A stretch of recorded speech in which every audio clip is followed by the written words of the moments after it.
2025 rookie running back rankings. The draft is here. This class is loaded.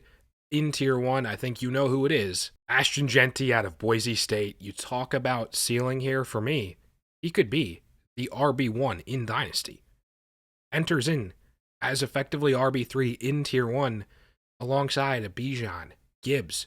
He's right in the mix there. Could he be a top 5 pick? More and more likely to the Jacksonville Jaguars? That would be interesting. I think certainly that's a bit of an attractive spot when you look at Liam Cohen, you look at a Trevor Lawrence, you look at a Brian Thomas. Things are all of a sudden cooking there in Jacksonville. And Ashton Jeanty, this is a guy that the contact balance is unbelievable. The home run ability with Jeanty, where you think a play is dead and done with, but then he just finds a way to maneuver, to come out on the other side of a scrum, and it's gone.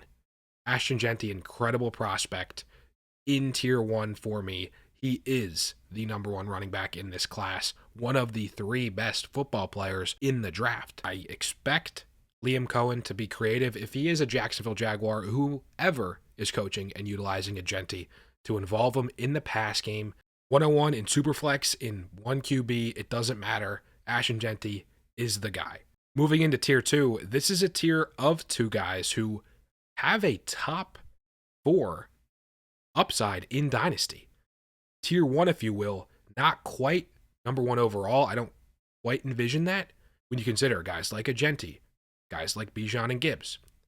But these are players that project to be first-round NFL draft picks and are going to be well worth early firsts, top 3, top 4 picks in your rookie drafts. Omarion Hampton and TreVeyon Henderson. With Omarion Hampton, I think there's a little bit of hate in the fantasy, in the Dynasty community about this guy, the narrative of, oh, he's just a Najee Harris regen. I don't see that at all. I see a guy who is not as tall, not as heavy, is compact in his build, is not going to be 23. He's a year younger as a prospect entering the NFL. Just a different level of athlete with a guy like Omarion Hampton. Talk about a guy who had to carry an offense, especially post Drake May. Talk about contact balance. Omarion Hampton, an absolute bruiser, punisher. As the game wears on, good luck trying to maintain an Omarion Hampton. For a while, you heard potential Cowboys pick, fringe top 10 guy. You heard the steam about, well, NFL teams. Some prefer Hampton over a Jeanty. A little bit of fatigue, it seems like, lately with where Hampton goes. Could TreVeyon Henderson get taken before him? I could see that. Hence the true definition of a tier for me. A crystal clear 3-down role, involvement in the passing game, an absolute red zone monster, touchdown accumulator. With Henderson, though, you want to talk about an explosive back, a guy who's not as big, not as well built as a Hampton, but he has home run ability anytime he touches the ball. Good hands as a receiver, the twitch, the cuts. TreVeyon Henderson was in a committee with a guy who we'll get into very shortly in a Quinshon Judkins. If you're talking about the modern NFL, north of 50, 55% snap share even, that's opportunity to produce, to be a difference maker, which I view TreVeyon Henderson from the jump in an NFL offense. There's shades of a Jahmyr Gibbs when I watch TreVeyon Henderson. Awesome prospect. Love this tier 2. Tier 3 for me is another group of 2 guys that are well built, physical, able to handle a workload from the jump. Maybe not as much raw receiving upside. First round rookie picks, mid-first type of guys who I view as having a top 8 upside in Dynasty. Quinshon Judkins and Caleb Johnson. 2 Big Ten backs who faced very good defenses, who came out on top constantly. In the case of Quinshon Judkins specifically, talk about right from the jump in the SEC at Ole Miss, a freshman. The guy dominated the conference. Unbelievable year. A little bit of a weird year 2 there in Oxford. Transfers to Ohio State with a TreVeyon Henderson, and they just lead this team deep into the playoff to a national championship. Quinshon Judkins making big plays in big-time moments to seal the deal for Ohio State is going to be an RB1 in Dynasty. Where exactly he gets picked, I would expect in the top 40, 45, along with Caleb Johnson, firmly top 50 guys. I just don't see how they are not with the raw talent that they provide.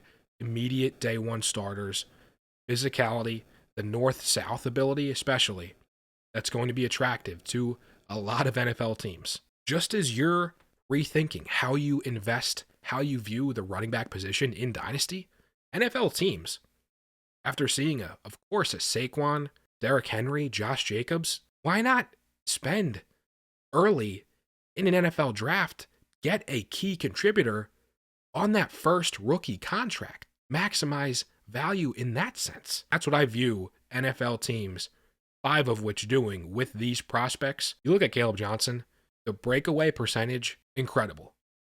A one-man band for an Iowa offense that has been historically one of the worst. Absolute struggle bus in the Big Ten.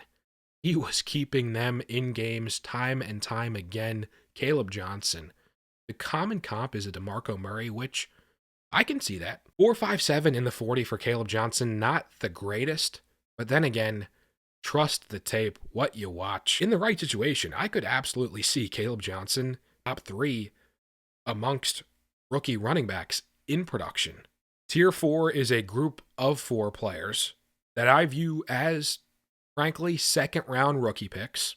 Feel good about that. How could I possibly go wrong here? Potential top 12 fringe guys. I could see a world where they're RB1s in Dynasty. I could see trajectory certainly like that of a Pacheco, Rachaad White. Starting tier 4, it's Dylan Sampson for me, out of Tennessee. Vision and his conviction as a runner, not as physically imposing as some other backs in this class. For his size, yards after contact, pretty good.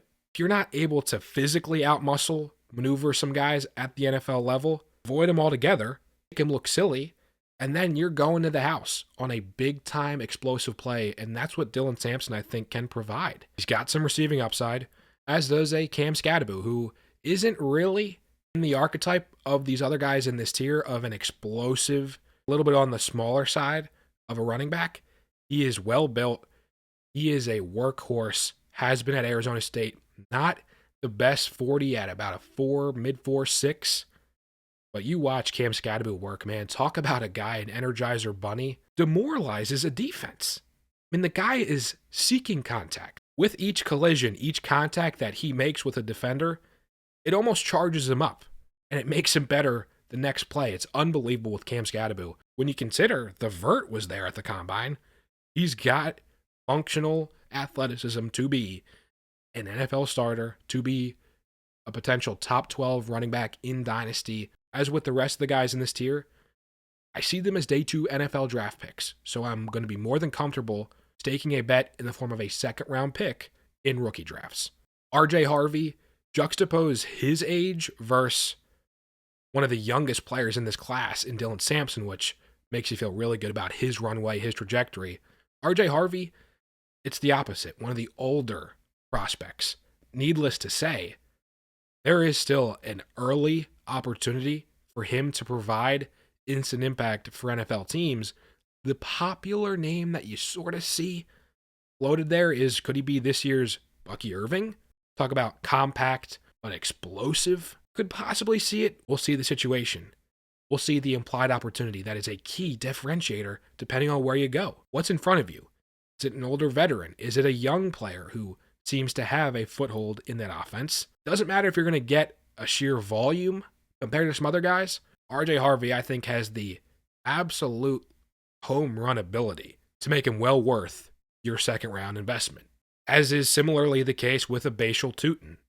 Talk about a guy who has unbelievable testing, well built in the 5'9" neighborhood, a guy that transferred from the FCS level and hit the ground running in Virginia Tech. Talk about wearing a mouthpiece, beware, danger, dog. It fits. He's more than justified. He backs it up with his play on the field. A top 20, top 24 type of rookie pick. I'm just not going to bet against this guy. Rounding out the top 15, tier 5, a group of 6 players where if things break right, I see guys who will garner meaningful roles in their offenses, guys that could be RB2 type of players in that top 20 dynasty mix. Starting with Rashard Smith out of SMU. Talk about explosiveness and receiving upside. he has that in spades. A converted wide receiver transfer from Miami.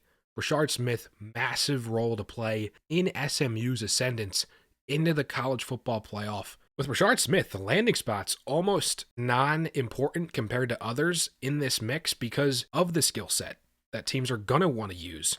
Figure out creative ways to get him involved to ensure that he's a third down option. Really like Bhayshul Smith, as I do with Devin Neal. Talk about a guy who has just craftiness as a runner, can turn nothing into something time and time again. The feel for opposing defenses, how to get through tight corners, make you miss in a phone booth, and he's got some receiving upside. I just see a guy who's going to be a solid pro. TreVeyon Henderson, not quite his brother physically, athletically, but that said, still a low 4.4 type of guy, a player who rose to the occasion against the best of the best. Look at Texas. The guy took over games against a number one type of defense. Talk about a well-built, compact type of runner. The production, the raw numbers aren't going to jump out to you, but you consider where he was doing it in the SEC. You consider the pedigree. Some teams are going to take a bet on TreVeyon Henderson, and I think you should too in your third rounds of your rookie drafts. DJ Giddens out of K-State. Talk about a spin move. Talk about big play ability, size. DJ Giddens checks off a lot of boxes. The receiving upside, a little bit in question, given some issues with drops. He can refine his ability as a pass catcher. Watch out for DJ Giddens, man. Ollie Gordon, the second, I just can't quit him. Look at the sheer size. Low 4.6, which is functional, more than functional. He's not a complete non-factor as a receiver.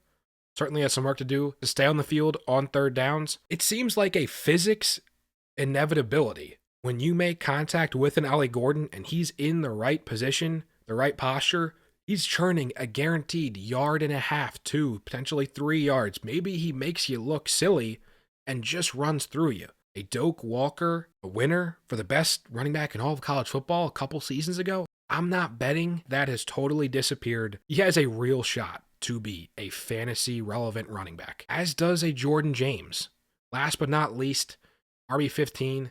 Talk about a guy who just ham and eggs you first downs, sustained drives, physical to get you a touchdown when it matters in short areas. Not the most explosive or the best pass catcher, but he provides a consistency, a peace of mind that an NFL team is going to crave. Honorable mentions, it's insane that guys like a Damian Martinez, Rocket Sanders, Jarquez Hunter, Woody Marks, LaQuinn Allen don't even make this video. Putting into context how unbelievable of a class this is, they're going to figure as well into your rookie drafts, third, fourth rounds.